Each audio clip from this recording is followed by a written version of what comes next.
Shabbat Shalom. It is not a normal thing for me to speak on the same day as we have a bat mitzvah, but today is obviously a special Shabbat, and so I hope you will forgive me and give me another few minutes before we begin the Musaf service to reflect on this moment for our congregation. In his book, Floating Takes Faith, my friend and teacher, Rabbi David Wolpe, relates the following story. Once there was a group of American visitors who went to see the famous rabbi, the Chofetz Chaim. With great anticipation, they were ushered into the famous rabbi's study. There they saw a small man sitting at a rickety desk on which sat a few books. In surprise, one of the visitors blurted out, "Rabbi, where are all of your possessions?" The Chofetz Chaim smiled and replied, "Where are all of yours?" The man answered, "We have very few possessions. After all, we are just passing through." And the rabbi nodded and said, "Me too." That is the gift that I received this week sitting at my desk in my empty study. The bookcases, the books, the couch, the file cabinets, they've all entered deep storage. A place that I know is real but exists in my imagination, deep storage. It sounds like the ark tucked into a plain crate among thousands of other nameless crates in a giant government warehouse at the end of Raiders of the Lost Ark. Our library is in deep storage. Our furniture is in deep storage. Our artwork in deep storage. All of our precious things are packed away, invisible to the eye, indistinguishable somewhere from all the other things that are stored and packed away. But of course, it isn't our things that make us who we are. Someone told me last week that she is sad, that it's sad to see our building packed away, and that she'll be happy when we are moved back in.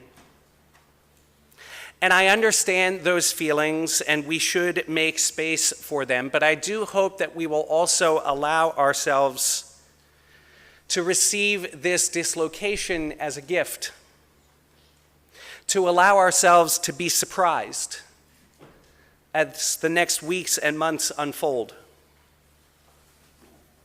A few days ago, I was surprised by a question from our friend who was here just last week, Reverend Katie Crow of the Trinity Avenue Presbyterian Church. She called me and said that a congregant of hers had been thinking, could they give to us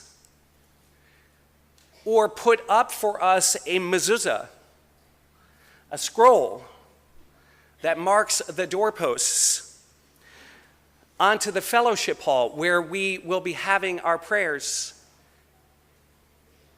When I asked some of my colleagues on Facebook about this, and I told her I would think about this, that this was just a wonderful question, one of my colleagues wrote, "This is an incredible gesture, and if you were to describe this interaction to your relatives 300 years ago, they wouldn't have believed it." And when I wrote my friend and colleague, Rabbi Josh Heller, who is a senior member of the Conservative Movement's Committee on Jewish Law and Standards, before jumping into all of the details of thinking through such a question, we did just stop for a moment of wonder and gratitude that we live in a time when such a question can be asked.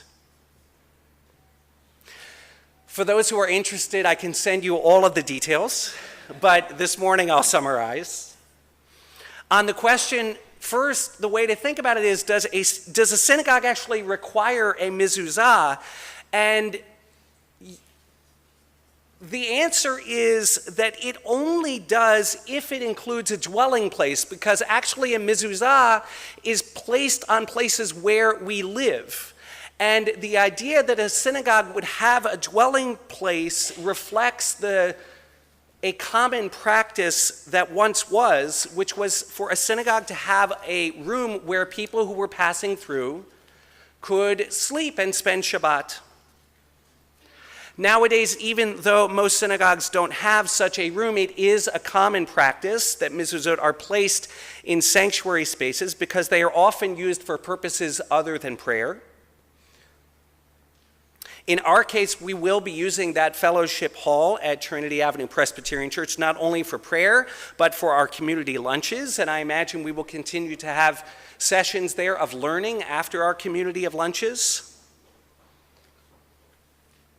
The idea that a sanctuary would require a mezuzah because it's a place, the synagogue is a place where people sleep, may also reflect the fact that people doze off during the rabbi's sermons.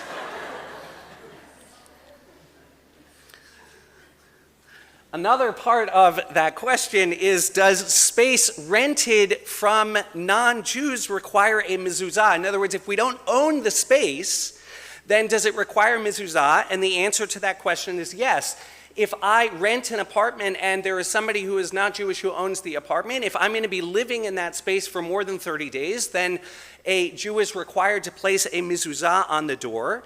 However, according to the sources, when a space is shared by both Jews and non-Jews, for instance, when kids go to college and they have a roommate who is not Jewish, since the verse says that we place the mezuzah on your doorposts and a shared space is not exclusively yours, then it does not require a mezuzah.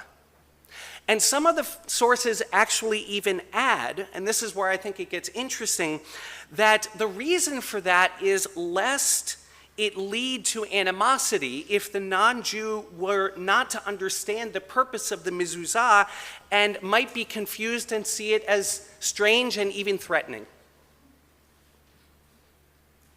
But the halakha is very clear that if placing a mezuzah would not lead to such animosity, then it is certainly permitted. And so it is indeed a great blessing to be asked, can we give you a mezuzah so that you can mark this space, this fellowship hall, as your prayer space for the year, and to know that our placing of the mezuzah will not only not lead to animosity, but rather that it is being offered as an act of friendship and love.